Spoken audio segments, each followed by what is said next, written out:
Yes, indeed, guys. Welcome back to the channel. It's Jay Jordan here, and today we're going to recap the Liberty's home win against the Indiana Fever yesterday. If you were watching at the time this video was released, yesterday was July 23rd. It was a Sunday. The game was at 3 p.m. It was the second game of the WNBA games yesterday. It was only two games yesterday, so we were able to close it out. Both games ended up being blowouts, but thankfully we were on the right side of it. As usual, guys, I'm going to go through the quarters, the box score, the team stats, press conference, and my thoughts to summarize at the end. If you like these type of videos and you want me to continue doing them, just hit it with a like. Write some comments down there. I always respond or like the comments so we can have some discourse about some of the things that took place in the game. Make sure you subscribe as well and hit that notification bell so you get notified whenever I post Liberty content. All right, so I was at the game. I had a little bit of a different experience than usual. If you follow me on the Instagram channel, I'm jay.jordanTV Liberty. You know my usual seats. I'm usually across from the Liberty bench and like the first two rows a little back from courtside, behind the courtside seats. But this time, shout out to my guy Abe. Salute to you, my boy. We swapped tickets and I was able to get courtside seats for my mom and I to watch the game up close and personal. So I was right across from the Liberty bench yesterday, right in the front row of courtside. So I was able to see, hear, and get some good footage of the players as they were playing yesterday. It was nice to see Aaliyah Boston up close, the rookie from the Indiana Fever, and I was able to get some nice shots of Sabrina, Brianna, Betnijah, Marine, all of them right up close, right there, next to me. My first time courtside, so it was a very cool experience to see. I'll probably put some pictures up on the screen as I'm talking about it, but it was a nice experience, and it was good that we got the win while I was right there. All right, so let's get into the starting lineups.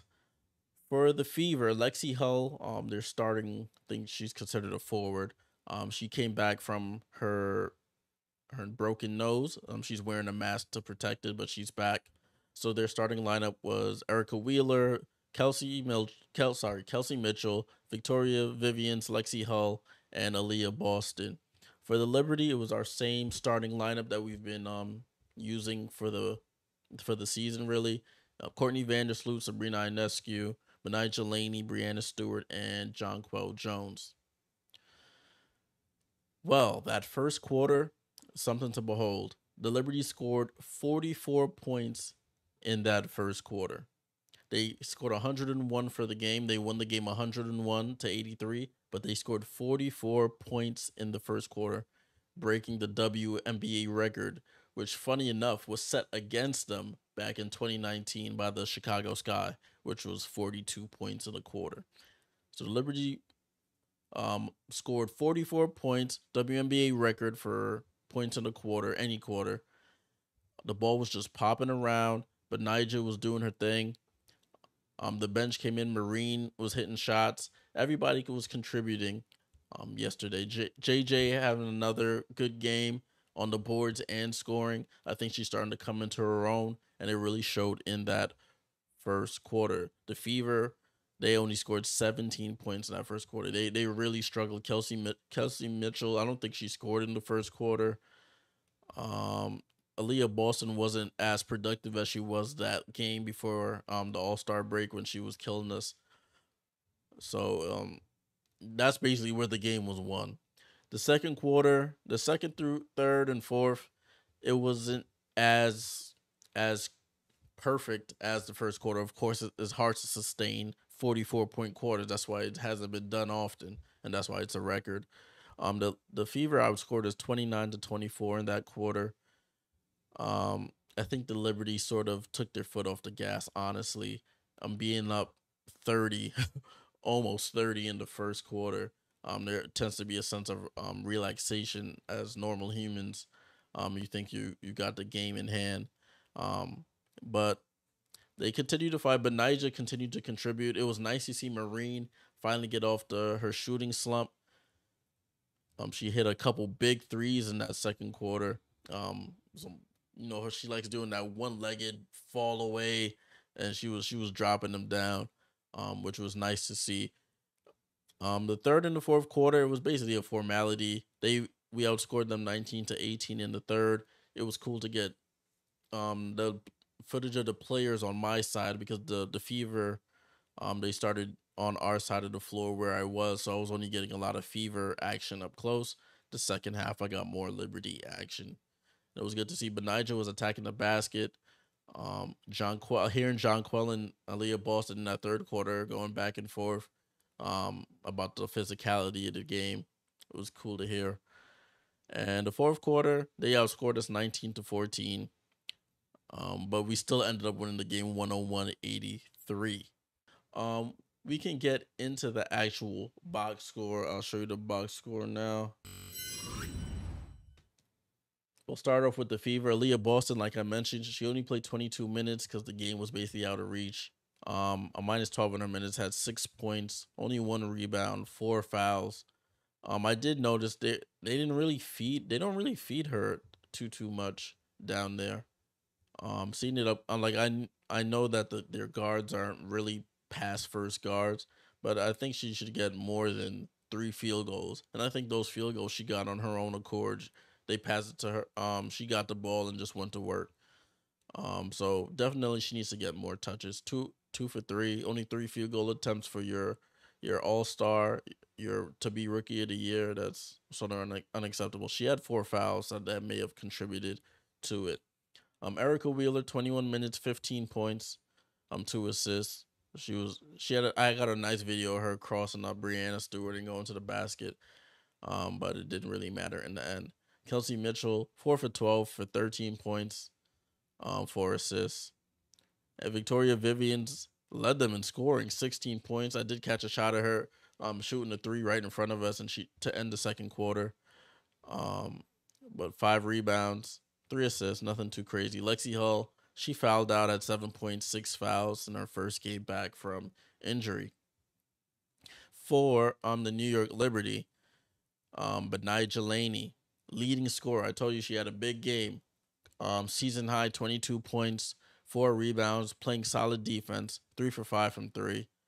Brianna Stewart, she didn't need to go crazy, but she had a subpar game, 11 points on 4 of 11 shooting, 4 rebounds, 3 assists, +8 in her minutes. As you see, Betnijah was a +16 in hers. JJ, another game, back-to-back good games for her. Had 18 points and 11 rebounds, another double-double. She had 4 for 7 from three. That shot is starting to come back for her. I think they're starting to find her in better areas on the floor. She did have 4 fouls. It's always tough going against Aaliyah Boston. She's a very physical presence down there. Her footwork is good. It causes you to jump up for fouls. Vandersloot had a great game assisting, 10 assists, 3 turnovers, much less than the past couple of games. She's been turning the ball over a lot. 9 points to go with it. And Sabrina, all around game, 12 points, 6 assists, 4 rebounds, 5 of 13 shooting, +16 in her minutes as well. For our bench, I didn't even touch on the Fever bench. I'm sorry. But Grace Berger, it was cool to see her up close. She got some pretty solid arms. Grace Berger on her had 9 points. Emma Cannon had 7. The rest of their bench didn't really contribute. Everybody's besides Victoria Saxton, she didn't even score, but she's a +2. And Maya Caldwell, she didn't play too much. I didn't really see her contributing as much. But back to the Liberty. Kayla Thornton in her 17 minutes, 10 points, big 10 points from her off the bench, +9 in her minutes. Yara Sabali, 14 minutes, 4 points, 3 rebounds. Epiphany Prince played a little bit towards the end of the fourth quarter when the game was out of reach. Only person on the team who didn't score. Marine, big threes, hit 4 threes for her 12 points. 4 turnovers. She had a couple bad passes that I didn't like. She was trying to cross-court passes or try to rush the offense, which led to turnovers. Just gotta calm down with that. Had 3 steals though, which was good, and Jocelyn Willoughby hit a 3. Let's get to the team stats. team stats here. Fever shot 46%. Liberty shot 54, almost 54.5% from the field. Liberty shot 50% from three on 17 and 34 shooting. The Fever shot 47% on 8 of 17. Free throws, almost about even. Liberty shot 10 for 14. Fever shot 15 for 17. They shot 88%. We shot 71. We out rebounded them by 10 on the boards, 35 to 25. 11 to 8 on the offensive boards, 24 to 17 on the defensive boards. Assists, 29 assists, so 29 assists on 37 made field goals. That's a good number, continuing to lead the league as a team in assists per game. They had 10 steals to our 8, 4 blocks to our 3. Even in turnover, we got to get these turnovers down. 16 turnovers. We really have to correct that. 16 is way too high of a number, especially against a team like the Fever. Really got to calm down on those 16 turnovers.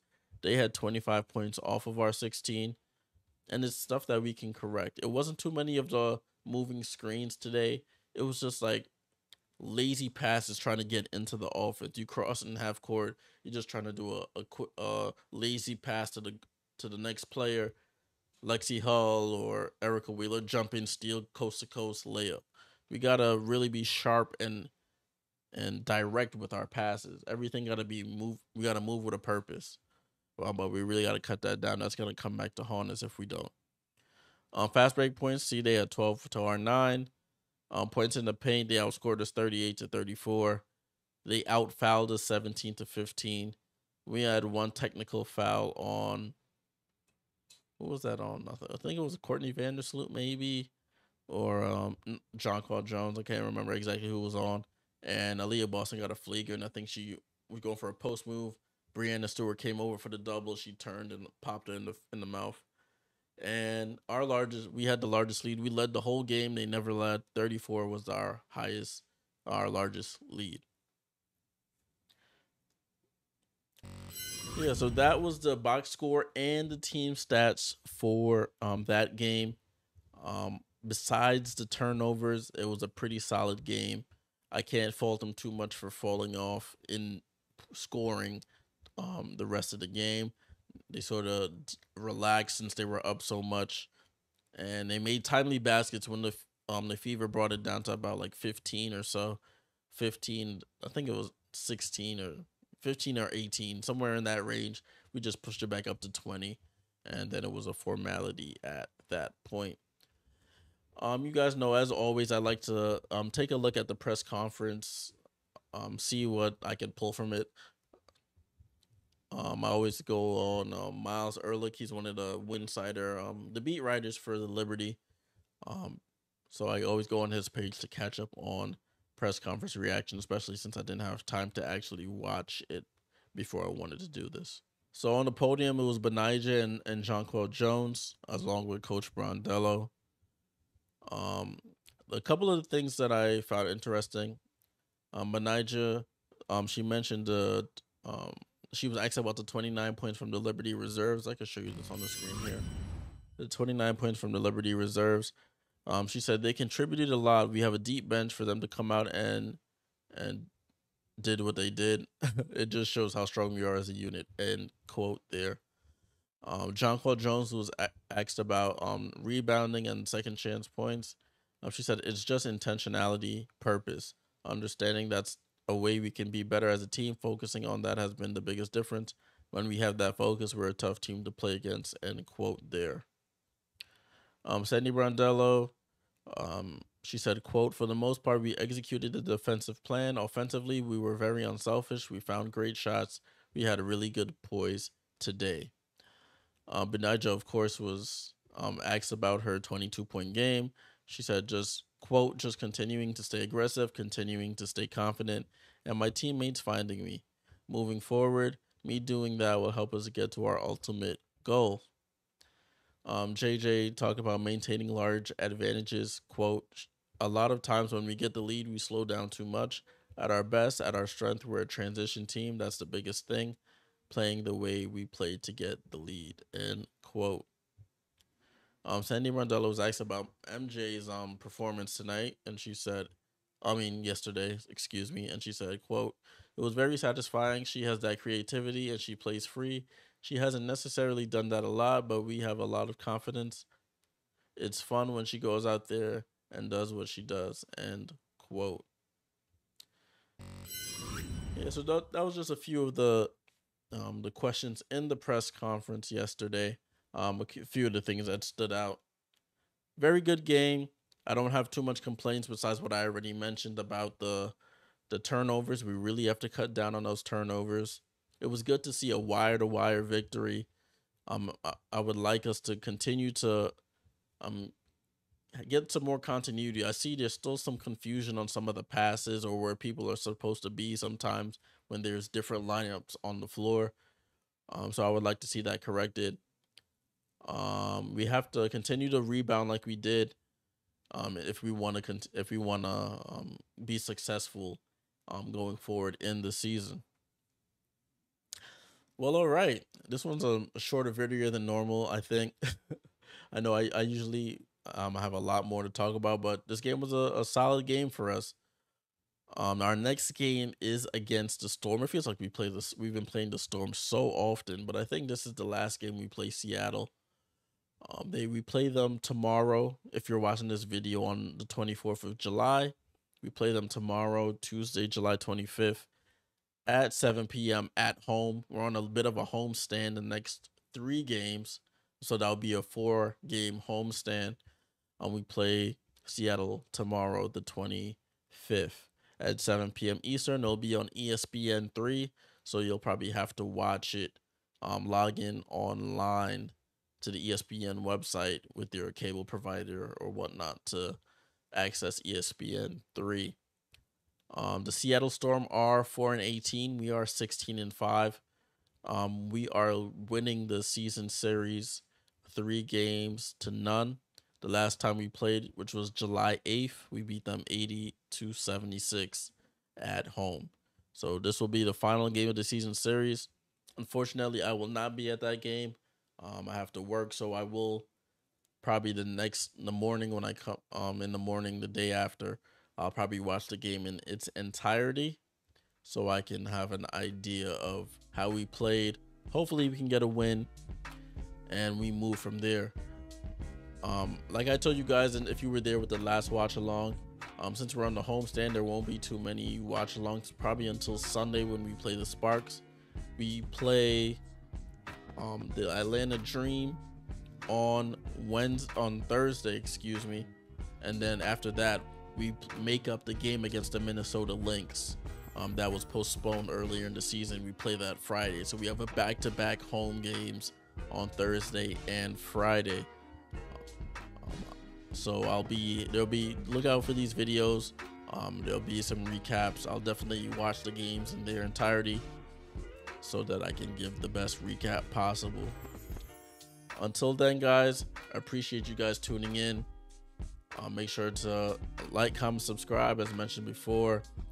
Hit that noti bell so you get notified whenever I post, and I'll catch y'all in the next game recap. Salute.